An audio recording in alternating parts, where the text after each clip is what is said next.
Алып ұшақ аспанға ақ тұйғын құшса атыла көтерілді. Жерден алыстап бара жатқанын сезгендей, Нұртаңның жүрегі жеңілдір етті. Алматының қай тұсынан көтеріліп бара жатқанын белгісі кеп төменге үңіліп еді. Қазақстан қонақ үйінің тәж сол жақ қапталдан қылаң етті. Деліге ыстық көл асып бара жатқандарын шамалай қойды.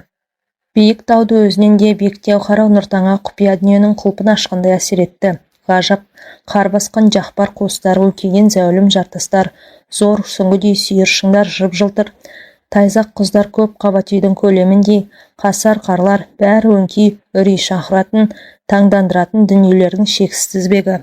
Таудың тіршілігі, жазықтығын әрине өзгешелеу, өзгеше өмір әркімді де қызықтырады. Бәлкім жұрттың тауға деген айрықша емінсіз содан да шығар. Кенет Нұртаң бір көрініске қатты қайран қалды.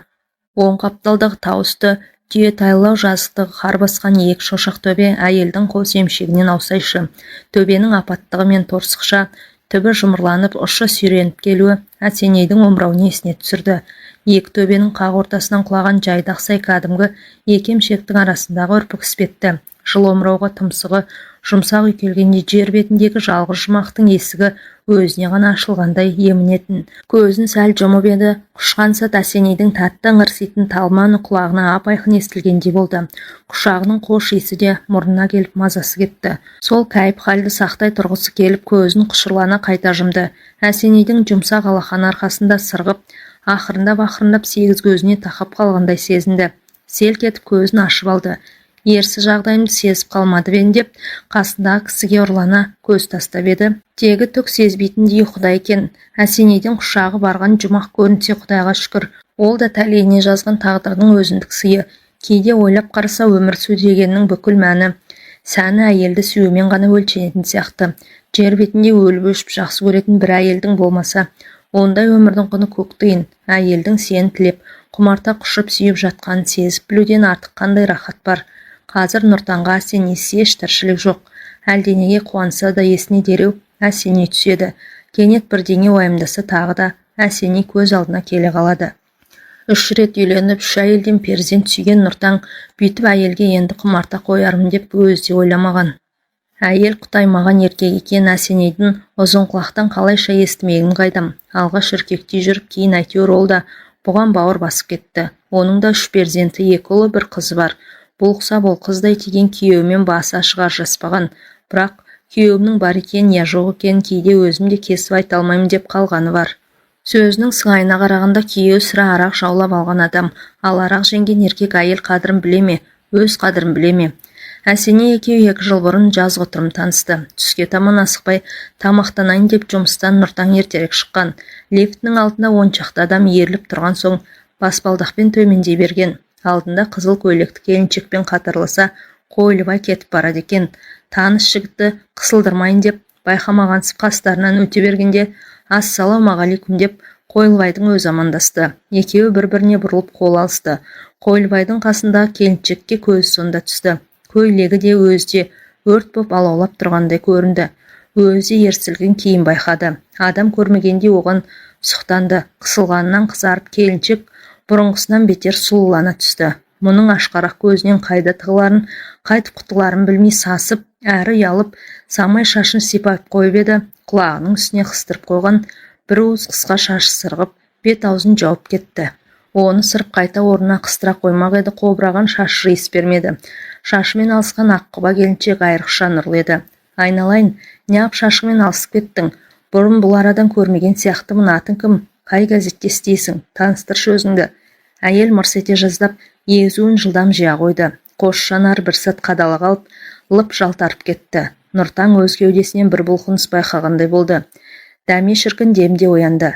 Мен мұнда істегелі 7 жыл болды аға. Атым Әсеней. Жоқ, олай емес, Әсия. Әкем еркелетіп Әсеней дейтін. Соған елде өзімде үйреніп кеткендікі ғой. Қазақстан әйелдеріненмін. Солай ма? Мен әбден ит алғысыз боп қартайған екем жаным. 7 жыл бойы сені көрмей келген көзді ойып алып, Кәдірбектің итіне тастаса сауап. Сізден кінә жоқ аға. Парасатқа келгеніңізге 1 жыл болды ғой. 9 қабат үй толған жорналшы. Қайсын тани бересіз? Бірақ мені талай көргенсіз. Қарсы жолыққанда тоқтап қалып ылғи жол берем. Бірақ бұрылмай өте шығасыз. Болды жаным, ағаңды ұялтып ары қарай қазбаламай-ақ қой. Қартайғанда да оңбай қартайған екем. Жасартатындай өзің бір ем жасамасаң кетеуімнің кеткенін көзің көріп тұр ғой. Сол әзіл, сол кездесу екеуіне дәнекер болды. Бұрын байқамай келген әйелі енді көзіне күнде түседі. Армандап, қиялдап, Нұртан құлды бозбала күйде. Қызметке келе жатып та, үйге бара жатып та, ұйқының алдында да, оянған сәтінде де Әсенейді бір есіне алмай күй кешпейді. Ойдан басы еш босамайды. Біресе түңіледі, біресе үміттенеді. Әсенейдің қылығын әйтеуір анық түсіне алмай дал-дал. Алғаш әзілдескенде ақ, ит кетер емес-ау деп Нұртан Әсеней туралы кесіп ойлаған. Бірақ сол кетер емес әйел заң жүзінде ажыраспаған күйеуі барын, үйдегі 3 баланың әкесі қалай да сол екенін есінен шығара алмай, өзін де мұны да ұзақ әуреге салды. Әйел құйып берген чайды аңсадым, Әсенейжан. Жалғыз бөлмеде жалғыздан жалғыз өмір сүру мен сияқты жабыраш шалға тым қиын екен. Үйге жарты сағат жүріп қолыңнан қою шай ішейікші деп көрген сайын жалынатын. Жап-жас шалға жап-жас кемпір керек. Мен кәрі әйелмін аға. Жасырақ біреуге жармассаңызшы деген ол алғаш ойын әзілмен бүркеп. Содан бір күні жарайды деді келісіп. Ертең жұмыстың аяғына таман кеңсеңізге кіріп шығармын.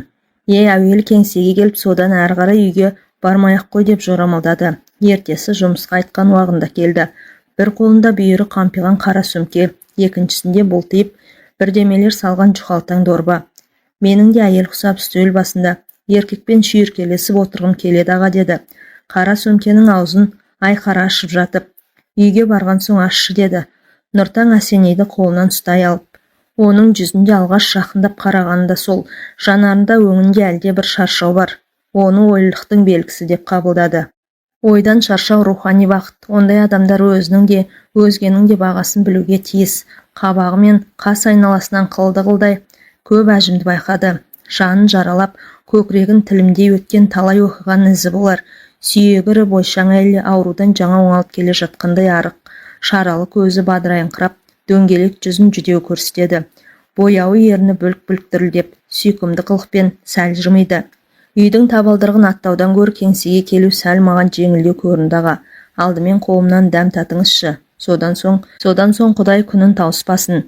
Еті мен қазысын пісіріп термосқа шай қойып, өзіне шарабын бұған арағында ала келіпті. Екеуі дастархан үстінде сыпайы әңгімелесті. Демде қас қарайды. Кеңседен қараңғыдан шығып бара жатқан ұят болар.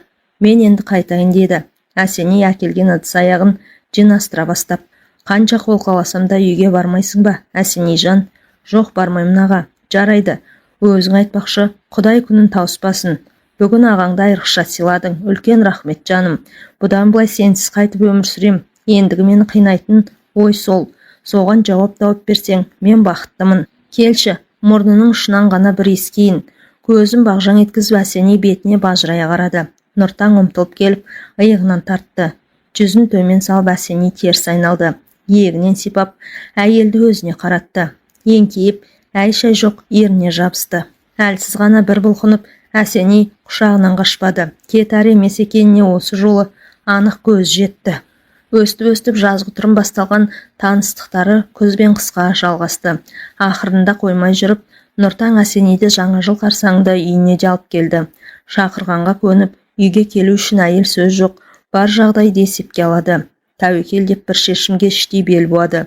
Сондықтан қаншама рет назданып, бұлқынса ақыр соңында Әсеней бүгін маған қойнын ашады деп сенді. Сүйгізді, құшақтатты. Бәрі ойдағыдай болып келе жатты. Әуелі әзілдеп артынан шыңдап, сүйрелегендей әкеп Әсенейдің жамбасын әйтеуір бір кез диванға тигізді. Аймалап жатып, жауырынына да тигізді. Ауыз бен ауыз аймаласып жатқанда, оң қол жылжып жамбасқа жетті. Ыстық алақан шықырдың аузына енділіккенде Әсеней ышқына бұлқынып, ағатай, күйеуім бар ғой, көз тірі ғой дегені. Біреу төбесінен бір қойғандай Нұртан сұлық жатып қалды.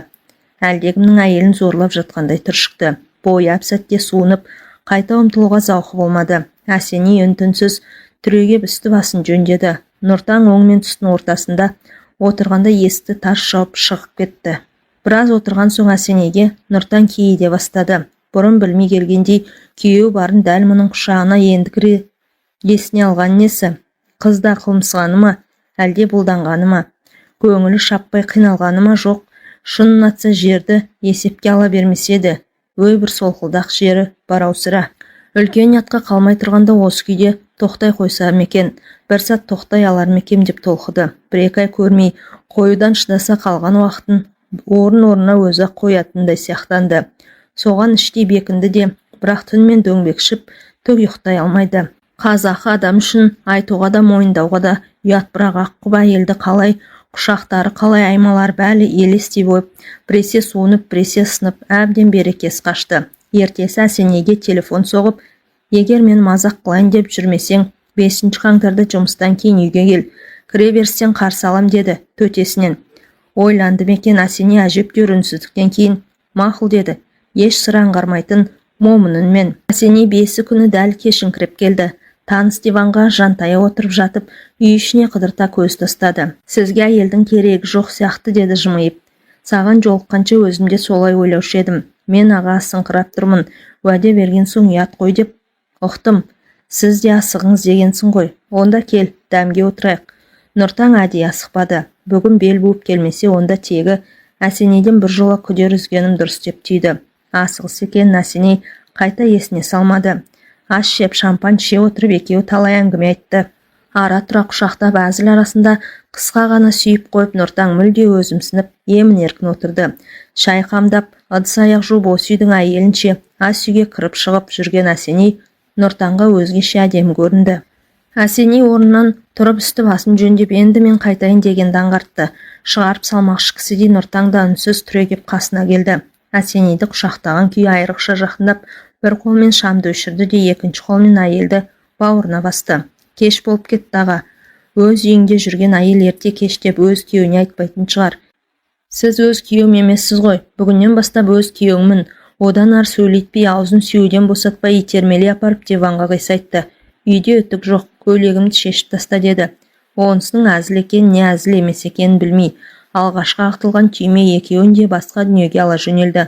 Лап еткен өртше төсіне қарай кимелеп жатқан Нұртаңды біресе алақанын, біресе білегін тосып жатып, Әсеней қас қағымдай ғана әзер бөгеді. Бірақ еркектің қолы омырауын шеңгелдей қысқан сәт ерінің қымқыра қыршып сүйінгеннен көзіне еріксіз жұмды. Төсінен қашқан тәтті діріл тұла бойына шым-шым тарап бара жатты. Еш жиып қайта бұлқынайын деп еді, Нұртаңның шешіндіріп те біткенін аңғарды. Тырп етпей, бұдан арға мен жауап бермейтін кісіше үнсіз күтті. Омыраудан сырғаған ыстық алақан кіндік бойлап кеп, кілт қайтадан төске көтерілді. Емшектің ұшында ғана дірілдеп тұрған тамшы сезімді шымшып қалғанда Әсеней өзінің қалай ыңырсып жібергенін аңғармайда қалды. Қымсыну мен қысылуды табиғи тәттілік ақыры жеңді. Осылайша 2-3 күн дүркін жолыққан соң барып Әсеней күтпеген қылық көрсетті. Аға, арға ұзамай тұрғанда осын доғарсақ қайтеді деді. Әйел адамға лайықсыз екен тегі, 2 күйеуім бар сияқты. Сондықтан ажырас, бір жола менікі бол. Балаларды қайтем, олар мені өмір бақи кешірмейді ғой.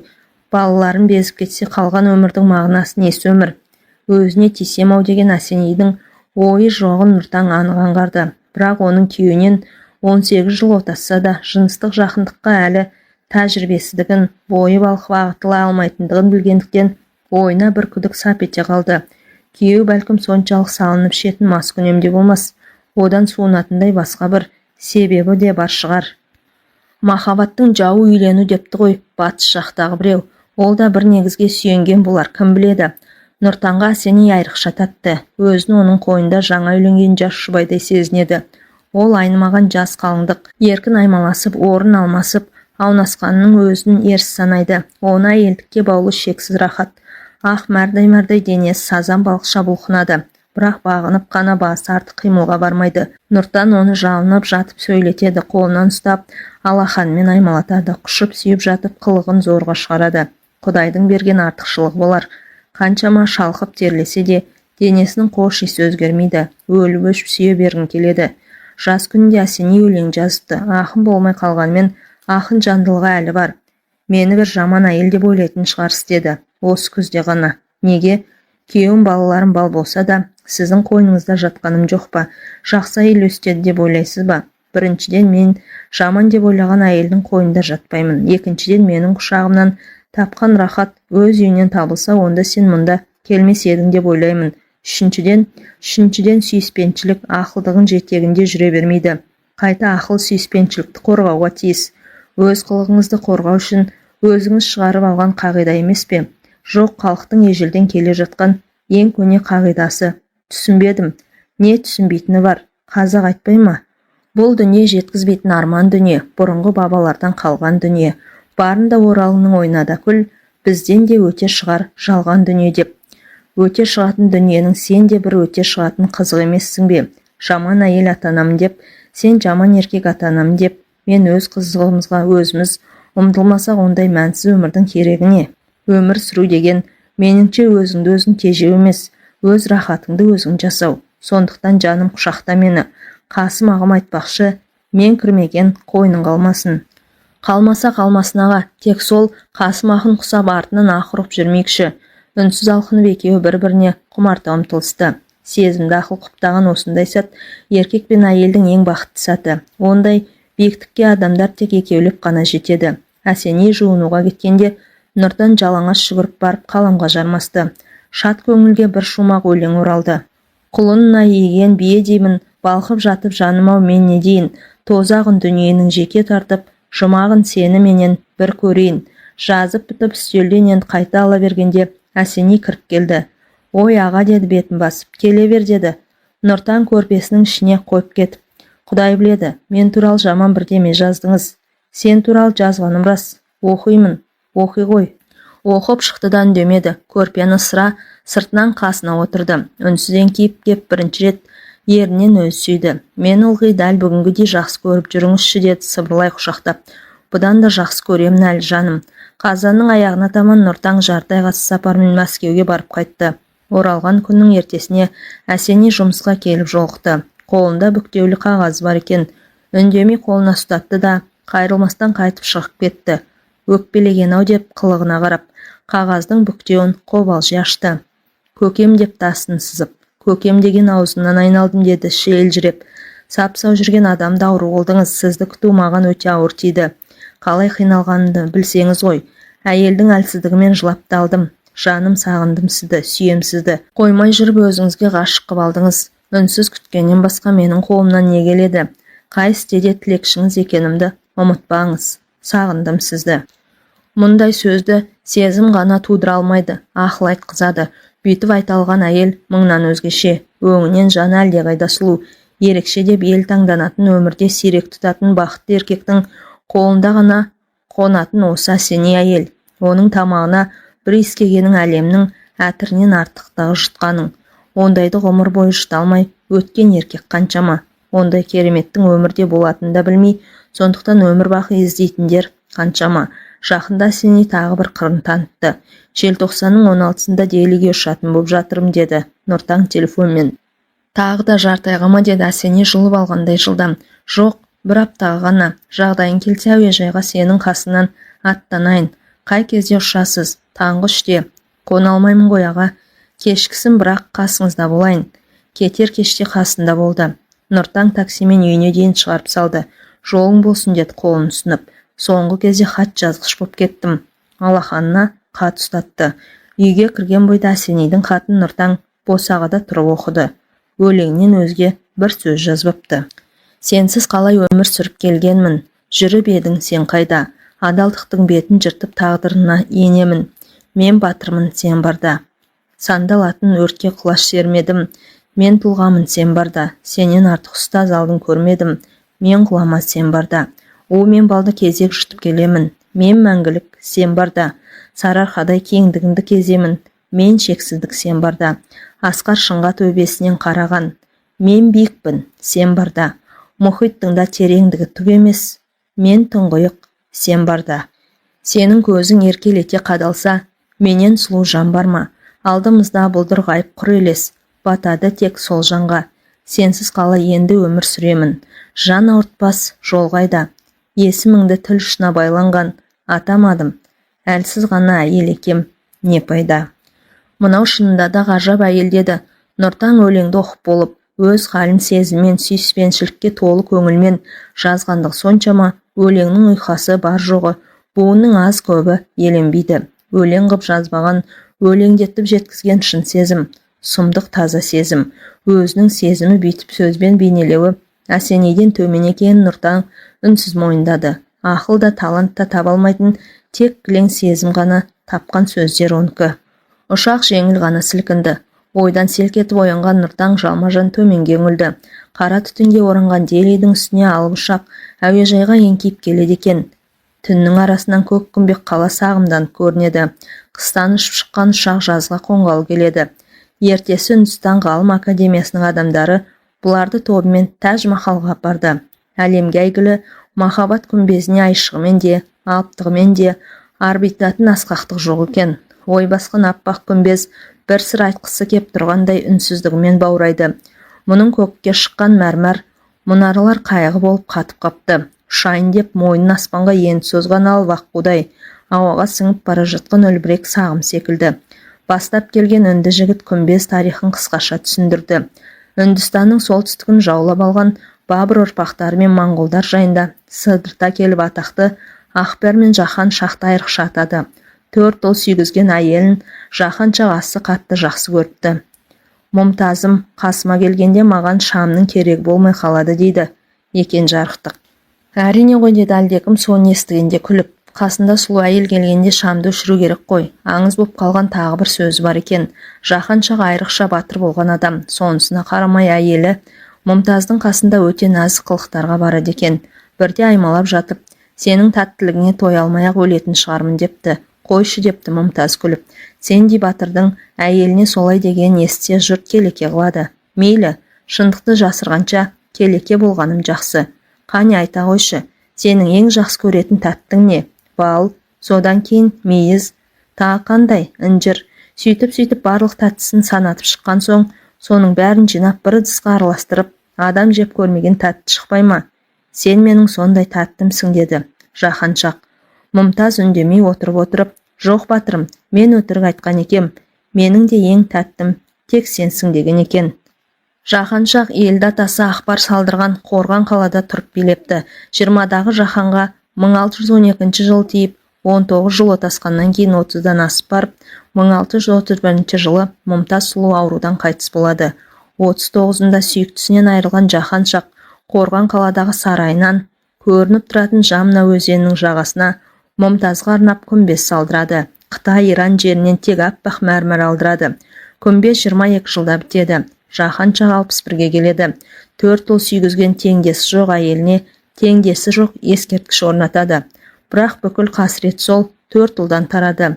Шақ қартайған сайын балаларының арасында бақталастық өршіді. Оның аяғы тақталастыққа ұласты. Кенже ұлы айла шарығымен ағаларының бәрін өлтіріп, 1658 жыл таққа отырады. Шешесінің басына сонша қымбатқа күмбез орнатқаны үшін жазалап, әкесін үйге қамап тастайды. Сонда ұлынан Жаһан Шақ жалғыз тілек тілепті. Даланы көрмесем көрмейін, Мұмтаздың күмбезін көрмей қалай шыдайын. Мені Тәж-Махал көрініп тұратын жаққа қама. Ұлы ол тілегін орындапты. Қорған қаладан Тәж-Махалға алыстан телміртіп 9 жыл шыдапты. Ақыры 74-інде ол да дүниеден өтіпті. Ұлы әкесінің сүйегін Мұмтаздың қасына қойғызыпты. Мұмтаз өте таза әйел болған. Сондықтан оның бейітінде бағалауларыңыз керек. Аяқ киімдеріңізді сыртқа қалдырып кетіңіздер, деді гид. Мұмтаз деген қазақтың Мұмтазы болды ғой, деді біреу. Мұнтаздап деп қазақ менің әсенейімде таза елді айтады, деді Нұртаң өз-өзіне ғана күбірлеп. Бәрі шұлықтарына дейін шешіп желтоқсан айының аяғында Тәж-Махалдың ішіне жалаң аяқ кірді. Қайтар жолда мәшинесінің ырғағымен Нұртаң үнсіз ойға батты. Тағы есіне әсеней түсті. Оның өзіне Мұмтазға да Жаһан Шаққа да ұқсатты. Мұмтаз Мұмтаздай таза ел болса, ол жағынан әсеней сөз жоқ аумайды. Ал балаларымды қайтем деп қиналғаны Балажан Шаққа ұқсайды. Бала сүйгізген әйелін Шақ қалай жақсы көрсе, бала тудырған күйеуін әсеней неге жақсы көрмейді? Қалая, адам адамға ұқсайды, әрі ұқсамайды. Жаһан Шаққа Нұртаң да ұқсайды. Оған Мұмтаз қалай тәтті болса, бүгін әсеней сондай тәтті. Алайда Шақ жақсы көрген баланы бұл неге жақсы көрмейді? Әсеней де Шақ та бәрі бала үшін шырылдайды. Елден ерекше бұған не көрінген? Әйелден көңіл қалса да балаға өкпелеумеу керек еді ғой. Бірінші әйелі Бәтай, жазда жол жөнекей жолыққан. Обал не керек? Ол бұған ащы сөз айтып көңіл жартар, қылық көрсеткен емес. Өң жақсы екен, күтімің түзелген-ау, деді жұмбақтап. Ұлың жолықты ма? Жоқ. Келін жүкті. Босанса әкеме айтайын ба жоқ па деп менен сұрайды. Өзің біл, әкең екеуінің араңа түспеймін. Ол менен жек көргендігінен емес, қызғанып жақсы көргендігінен ажырасып кеткендегем. Балаға не болса соны айтып керегіне деп, бұл оның сөзін жүре тыңдаған. Енді ойлап қараса, Үбәтайдың да бар тіршілігі бала үшін. Бала дегенде пейіл бермей келе жатқан тек бұл ғана.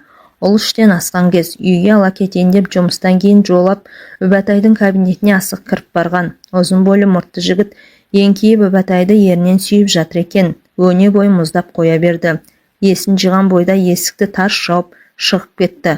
Бірдемелерді айтып, артынан жүгіріп келген Үбәтайды итеріп тастап жүре берді. Содан қайырылмады. Өз көзімен көрген нәрсеге еш түсінік сұрамады. Қатты қорланды. Ұрық өтетін тамыршығы кеңейіп, соны емдеу кезінде Үбәтай екеуінің төсек араласы біраз сиреңкіреп жүрген. Соған шыдай алмай бөтен еркек іздеді деген ыза буындырып жібере жаздады. Сол күні-ақ Сәуле дейтін қыздың пәтеріне барып кірді. Көптен қылмыңдап, өзін қай танытып жүретін. Бір қыз туған соң одан зорға қашып құтылды. Күйеуі өлген тағы бір әйелмен 2 жыл отасып, оған да бір қызын тастап шықты. Еркек өз әйелінің бір осалдығын кешіре алмай жүріп, өзгенің 10 жыл отасқан әйеліне өліп өшіп ғашық болады береді екен-ау. Қанша қарғаны вақталса да, Үбәтайды әйтеуір кешіре алмады. Рахмет айтып тұрып, ана жігіттің аңдаусыда сүйіп алған раста шығар, кім біледі. Үбәтай шын бұзылса, осыған дейін соған не басқаны неге тиіп алмайды. Әлде Әсене ұқсап ол да балам безіп кетер ме деп баласынан қорқып жүрмекен. Егер мен балам үшін Үбәтайға қайта барсам, онымды Әсене түсінер ме еді?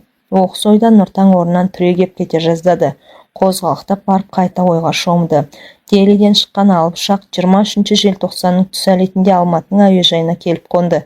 Ешкім күтіп алмайтынды білгендіктен тоқ сөмкесін қолына алып Нұртаң тіке таксиге қарай тартты. Кенет әлдегі атына тағандай болды. Таныс дауыс секілді. Әсене мекен деп елеңдеді. Айналаға жалтақтап. Әсене еш жерден көре алмайды, сөйткенше болмай, қарсы келе жатқан біреумен соқтығысып та қалды. Кімді іздеп жалтақтап келесін деді. Әлгі таныс дауыс. Сен неғып жүрсің? Ұлың ырым қып, алдыңнан немереңді алып шықты. 40-нан шықпаған баланы, оларың не? Ұлың өзің сияқты ешкімнің айтқанына көнбейді. Құндақтаулы бала көтеріп алдынан ұлы шықты. Әріректе мәшиненің есігін ашып келінде осылай беттеді. Ұлының қолынан немересін алып, құндағын ашып құмарта иіскеді. Сүт аңқыған жас өмір күтпеген мейірін оятты. Ұлын да келінін де маңдайынан сүйіп мәшинеге қарай бұрыла бергенде, Үбәтай екеуінің көздері қысқа түйісіп қалды. Отыр, деді Үбәтай, алдыңғы есікті нұсқап. Атын кім қойдыңдар, деді Нұртаң, мәшине орнынан жылжи бергенде. Таңтай, деді баласы. Таңтай? Нұртаң түсіне алмай көзін жыпылықтатты. Ешқашан естімеген атым. Кім қойды? Өзім. Қандай мағынамен қойдың? Таң дегенді атасының атынан алып, оған Тай дегенді әжесінің атынан қостым. Қазақ Таңтей деп айта алмайды. Сондықтан Таңтай болды да шықты. Бәрі үнсіз қалды. Алдыға қарап Алатаудың үшін көрмек болған Нұртаңның жанары буланып, бұлдырап, қаланың қарсыдағы қар басқан үйінен басқаны көре алмады. Мәшиненің қайда барарын, қай сүйге бұрыларын бәрі Үбәтай билеп келеді. Ал Нұртаңның ойын билеп келе жатқан тек Әсене. Басымды кеудесіне қойып, жас балаша үрпегінен иіскеп 1 секунд балқып кетсем-ау деген сағыныш қасындағы бала шағасынан алыстатып, адам түсіне алмайтын арман дүниеге ақырын-ақырын жетектеп барады.